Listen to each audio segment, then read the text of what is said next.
Hai semua, apa kabar? Semoga selalu dalam keadaan sehat dan juga bahagia ya. Di video kali ini akan dijelaskan sedikit sinopsis Minggu tanggal 24 November 2024. Namun sebelum itu, buat teman-teman yang baru bergabung, jangan lupa like, subscribe, dan nyalakan tombol loncengnya agar tak ketinggalan video terbaru selanjutnya. Terima kasih banyak buat teman-teman yang sudah subscribe dan like video ini. Semoga teman-teman semua selalu diberikan kesehatan dan rezeki yang melimpah. Dani akhirnya berhasil menemukan ponsel milik Nando yang sebelumnya dibuang ke dalam mobil sampah oleh Aryo. Ia dan Saleha bergegas melacak keberadaan ponsel itu, menyusuri jejak digital yang ditinggalkan Aryo saat menggunakan ponsel tersebut. Usaha mereka membawa ke titik koordinat yang menjanjikan kantor tempat Aryo terakhir kali terlihat. Namun langkah mereka terhenti ketika Dita menyadari kehadiran mereka. Dita memperingatkan Aryo sehingga rencana mereka untuk mengejutkan dan menangkap Aryo berantakan dalam sekejap. Meski kecewa, Dani tak membiarkan hal itu melemahkan semangatnya. Ponsel Nando yang kini berada di tangannya adalah petunjuk penting. Ia yakin dengan teknologi dan sedikit keberuntungan, ia bisa melacak lokasi terakhir Nando sebelum sahabatnya itu menghilang. Sementara itu, Saleha mencoba mencari jejak Aryo di ruang kerjanya, namun ruangan itu kosong. Rupanya Aryo dan Dita sudah melarikan diri. Saleha merasa frustasi, namun ia tahu ini bukan akhir dari segalanya. Kesal dan sedikit putus asa, Dani dan Saleha duduk sejenak untuk menenangkan pikiran. Mereka tahu usaha ini tak mudah, tapi mereka juga tahu menyerah bukanlah pilihan. Optimisme kembali memenuhi hati mereka. Dani yakin ponsel itu akan memberikan jawaban yang mereka cari. Sementara Saleha bertekad menemukan Aryo dan membuatnya bertanggung jawab. Dani dan Saleha akhirnya memutuskan kembali ke rumah Bu Sukma setelah usaha mereka untuk menemukan Aryo kembali gagal. Di sana, Bara sudah menunggu dengan penuh kesabaran. Ia telah bersiap untuk membantu melacak ponsel Nando yang baru saja ditemukan oleh Dani. Meski ada rasa kecewa karena Aryo berhasil lolos lagi, keberhasilan mendapatkan ponsel Nando menjadi secercah harapan yang memberi mereka alasan untuk tetap optimis. Setibanya di rumah, Dani dan Bara segera beraksi. Laptop Dani langsung diutak-atik dan mereka memeriksa data yang tersimpan di ponsel itu.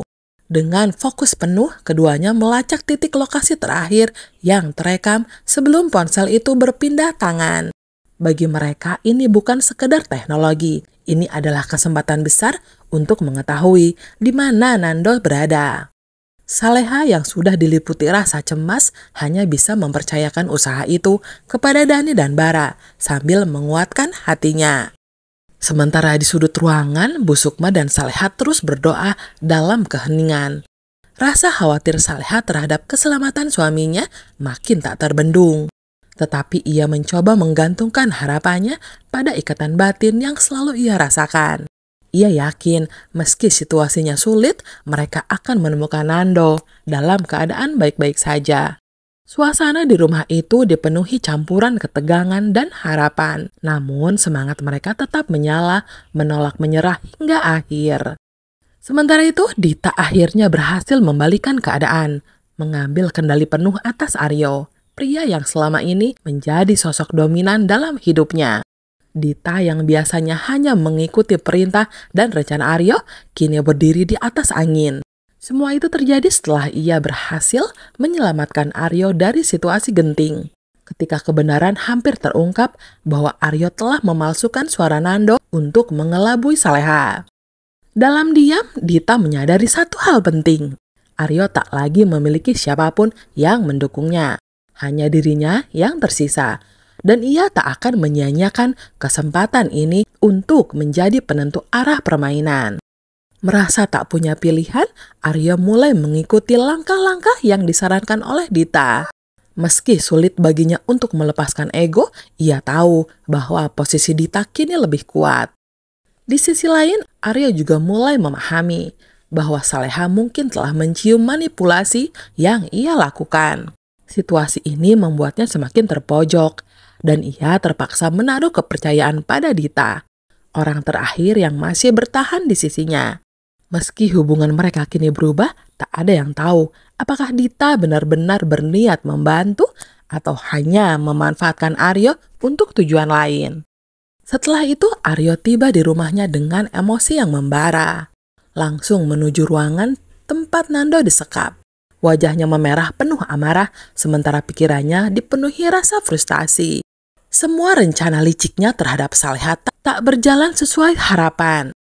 Di depan Nando, ia meluapkan kekesalannya tanpa henti, mengungkapkan bagaimana upayanya terus digagalkan. Rasa frustasi itu semakin menyakitkan karena ia tahu waktu semakin sempit dan keadaannya makin terdesak.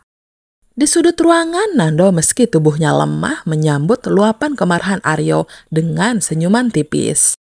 Ia tahu kata-katanya akan memancing lebih banyak amarah, namun ia tak peduli. Dengan suara lirih, Nando menyatakan keyakinannya bahwa Saleha, wanita cerdas yang ia cintai, tak akan pernah bisa dikelabui oleh kebohongan Aryo. Di tengah penderitaannya, keyakinan itu memberinya kekuatan. Ia percaya apapun yang terjadi, Saleha akan menemukannya dan menyelamatkannya dari cengkraman Aryo. Bagi Nando, harapan itu sudah lebih dari cukup untuk membuatnya bertahan. Di sisi lain, Pak Rahmat akhirnya bisa bernafas lega setelah terbebas dari jeratan Bu Siska, berkat usaha Bu Heni yang tanpa lelah menolongnya. Namun, kebahagiaan itu hanya sesaat, karena kabar menghilangnya Nando kembali mengguncang ketenangan keluarga mereka. Kekhawatiran mulai menyelimuti pikiran mereka, terutama karena hingga kini keberadaan Nando masih menjadi misteri. Sebagai orang tua, Pak Rahmat dan Bu Heni merasakan beban berat, dihantui rasa takut akan keselamatan anak mereka. Di tengah kelegaan yang baru saja mereka rasakan, kekhawatiran itu kembali menuntut perhatian penuh, membuat mereka tak henti memikirkan cara untuk menemukan Nando. Di sisi lain, Gania terus berusaha mencari keberadaan Ferdi yang kini telah dipindahkan ke rumah tahanan lain. Tujuannya jelas, mendapatkan tanda tangan Ferdi untuk surat perceraian mereka. Dengan hati yang telah mantap, Gania merasa tak ada alasan lagi untuk mempertahankan pernikahan mereka. Ia sudah move on, didorong oleh alasan-alasan yang tak lagi memberinya ruang untuk menoleh ke masa lalu. Ironisnya, dulu Ferdi yang bersikeras ingin berpisah, namun kini keadaan berbalik. Gania yang sempat ingin mempertahankan hubungan mereka, kini justru yang ingin mengakhiri segalanya demi kebahagiaan dan kepentingannya sendiri.